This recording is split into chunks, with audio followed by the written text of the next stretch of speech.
26 जनवरी 1950 21 तोपों की सलामी के साथ तिरंगा फहराते हुए राष्ट्रपति डॉक्टर राजेंद्र प्रसाद ने स्वतंत्र भारत का स्वनिर्मित संविधान लागू किया। भारत के नए युग की शुरुआत के साक्षी देशवासियों सहित सी गोपालाचारी, जवाहरलाल नेहरू, सरदार पटेल जैसे गणमान्य बने।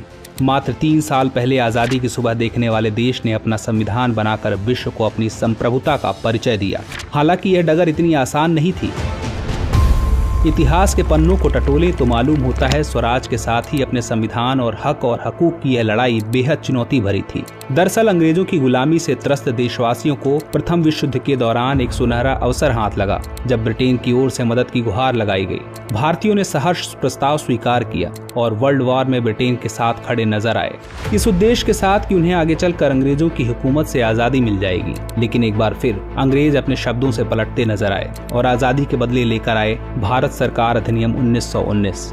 इस अधिनियम का असर यह रहा कि देश के कुछ बड़े प्रांत में दोहरी शासन प्रणाली व्यवस्था लागू हुई, जिसके तहत स्वास्थ्य, शिक्षा, कृषि जैसे विषयों को भारतीय मंत्रियों के समूह को सौंप दिया गया था। वहीं दूसरी तरफ सैन्य, रक्षा और विदेशी मसले जैसे अहम मुद्दे वायसराय के अधिकार क्षेत्र में रहे। इसके साथ भारतीयों को यह आश्वासन दिया गया कि इस अधिनियम से पड़ने वाले प्रभावों का भविष्य में आकलन किया जाएगा। अंग्रेजों के इसी कदम ने जमीन तैयार की साइमन कमीशन की, जो साल 1928 में भारत की धरती में दाखिल हुआ।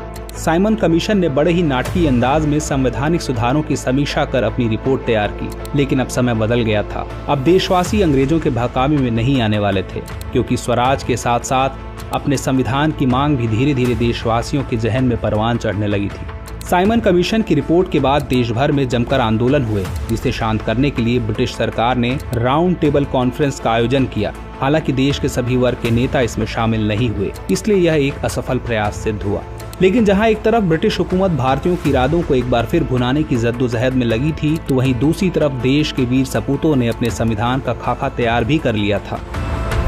साल 1928 में मोतीलाल नेहरू समेत 8 कांग्रेसी नेताओं ने एक संविधान का मसौदा तैयार किया, जिसकी नींव 1921 में भारतीय राष्ट्रीय कांग्रेस के कराची अधिवेशन में तय की गई थी। इस तरह स्वतंत्र भारत के संविधान की रूपरेखा सजने लगी थी। समय का पहिया आगे बढ़ता गया। फिर आया गवर्नमेंट ऑफ इंडिया एक्ट 1935, जिसे हमारे संविधान का स्ट्रक्चरल बेस कहा जाता है। दूसरे शब्दों में कहें तो यह एक फाउंडेशन बन गया, जिसके ऊपर मौजूदा संविधान की भव्य इमारत खड़ी की गई। एक्ट 1935 भारत के लिए आज़ादी की सुगबुगाहट के साथ आया, लेकिन आज़ादी की आहट के साथ मुस्लिम लीग और कांग्रेस के बीच मतभेदों की खाई गहरी होती जा रही थी। दोनों के बीच तल्खियां इतनी बढ़ चुकी थी कि बुनियादी मुद्दों पर भी समझौते की गुंजाइश तक नहीं रही थी। हालांकि इन सभी विवादों से आगे बढ़ते हुए भारतीय नेता अपने लक्ष्य की ओर बढ़ रहे थे। दूसरे विश्व युद्ध के दौरान साल 1945 में सभी पार्टियों के सहमति से संविधान का एक प्रारूप तैयार कर लिया गया था, जिसमें यूनिवर्सल अडल्ट फ्रेंचाइजी, स्वतंत्रता और समानता के साथ साथ अल्पसंख्यकों के अधिकारों की रक्षा का विशेष ध्यान रखा गया था। इसके साथ ही भारत छोड़ो आंदोलन और आजाद हिंद फौज की निर्भीकता ने अंग्रेजों का भारत पर अनंत काल तक राज करने का सपना चूर चूर कर दिया था। जैसे जैसे भारतीय राष्ट्रीय आंदोलन जोर पकड़ता गया, ब्रिटिश हुकूमत पर संविधान निर्माण के लिए संविधान सभा के गठन का दबाव भी बढ़ता गया। इस गहमागहमी के बीच आखिरकार 9 दिसंबर 1946 को नई दिल्ली के कॉन्स्टिट्यूशनल हॉल में संविधान सभा की पहली बैठक हुई, जिसमें महात्मा गांधी को छोड़कर उस वक्त के राष्ट्रीय आंदोलन से जुड़ी करीब हर बड़ी शख्सियत शामिल थी। इसमें मुस्लिम लीग ने भारत को 2 हिस्सों में बांटे नए मुल्क पाकिस्तान की मांग को लेकर बैठक का बहिष्कार किया। लिहाजा पहली बैठक में कुल 207 सदस्यों ने हिस्सा लिया, जहां सभा के सबसे वरिष्ठ सदस्य डॉक्टर सच्चिदानंद सिन्हा को सभा का अस्थायी अध्यक्ष चुना गया। हालांकि 2 दिन बाद 11 दिसंबर को डॉक्टर राजेंद्र प्रसाद सभा के अध्यक्ष निर्वाचित हुए और डॉक्टर HC मुखर्जी और BT कृष्णमाचारी को सभा का उपाध्यक्ष बनाया गया। इसी कड़ी में आया सुनहरा दिन 15 अगस्त 1947 का, जब गुलामी की बीड़ियों को तोड़ भारत ने आजादी की नई सुबह देखी। देशवासियों में जोश भरते हुए आजाद भारत के प्रथम प्रधानमंत्री जवाहरलाल नेहरू ने बुलंद आवाज में देश को संबोधित किया। इतिहास के पन्नों में यह भाषण ट्रिस्ट विथ डेस्टिनी नाम से दर्ज हुआ। इसके साथ ही तेज हुई संविधान निर्माण की प्रक्रिया। आजादी के बाद चुनौतियों में इजाफा हुआ। चूंकि संविधान पर सामग्री की कमी थी, लेकिन उसका सही चयन और उसकी उचित व्याख्या का काम बेहद जटिल था।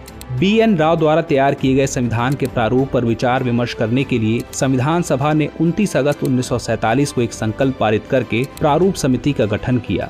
इसके अध्यक्ष के रूप में डॉक्टर भीमराव अंबेडकर को चुना गया। इस समिति में अंबेडकर के अलावा 6 और सदस्य थे। संविधान निर्माण के दौरान कई अहम फैसले लिए गए, जिसमें राष्ट्रमंडल समूह में भारत की सदस्यता, राष्ट्रध्वज का चयन, साथ ही राष्ट्रगान और राष्ट्रगीत का चुनाव शामिल था। यहाँ दिलचस्प बात यह है कि संविधान में सबसे पहले स्थान पर आने वाली उद्देशिका यानी प्रियम्बल सबसे अंत में पारित हुई। संविधान अगर एक राजनीतिक और संवैधानिक दस्तावेज है तो प्रियम्बल एक ग्रंथ को दार्शनिक नजरिया प्रदान करती है। डॉक्टर भीमराव अंबेडकर की अगुवाई में संविधान निर्माताओं ने 60 देशों के संविधानों का अध्ययन किया। 4 नवंबर 1948 को संविधान का अंतिम प्रारूप पेश किया। संविधान तैयार करने के बाद मुश्किल खड़ी हुई कि इसे सुंदर अक्षरों में पिरोकर कैसे संजोया जाए। इस उधेड़-बुन के बीच प्रेम बिहारी नारायण रायजादा का नाम सामने आया, जो कि अपने दौर के सबसे विख्यात कैलीग्राफर थे। इसके बाद भारत का संविधान प्रेम बिहारी नारायण रायजादा द्वारा सुलेख फॉन्ट में लिखा गया। उसके प्रत्येक पृष्ठ को नंदलाल बोस के मार्गदर्शन में शांति निकेतन के कलाकारों द्वारा अलंकृत किया गया। इस तरह कुल 2 साल 11 महीने और 18 दिनों में विश्व के सबसे बड़े लोकतंत्र का स्वनिर्मित संविधान बनकर तैयार हुआ। आधिकारिक तौर पर 26 नवंबर 1949 को संविधान को पारित किया गया, जिस पर संविधान समिति के 15 महिलाओं समेत 284 सदस्यों ने हस्ताक्षर किए। वहीं संविधान लागू करने के लिए 26 जनवरी को चुना गया, क्योंकि 26 जनवरी 1930 को इंडियन कांग्रेस के लाहौर अधिवेशन में पूर्ण स्वराज का प्रस्ताव रखा गया था। इतिहास में इसे प्रथम स्वतंत्रता दिवस के रूप में भी जाना जाता है। यही कारण है कि संविधान लागू करने के लिए भारत के प्रथम स्वतंत्रता दिवस यानी 26 जनवरी को चुना गया। 26 जनवरी 1950 दिल्ली की सर्दी को देशभक्ति मात दे रही थी, जब राजगोपालाचारी ने अपने शब्दों में भारत को संप्रभु लोकतांत्रिक गणतंत्र घोषित किया। इसके बाद डॉक्टर राजेंद्र प्रसाद को भारत के पहले राष्ट्रपति के रूप में शपथ दिलाई गई, जिसके बाद सार्वजनिक समारोह की शुरुआत हुई, जिसमें राष्ट्रपति डॉक्टर राजेंद्र प्रसाद और मुख्य अतिथि इंडोनेशिया के प्रेसिडेंट सुकर्णो शामिल हुए। इसी तरह 26 जनवरी 1950 इतिहास के पन्नों में स्वर्णिम अक्षरों से दर्ज हो गया। तो दोस्तों, आज के एपिसोड में यह कहानी यहीं तक। फिर मिलते हैं किसी नए एपिसोड में किसी नई कहानी के साथ। तब तक के लिए जय हिंद।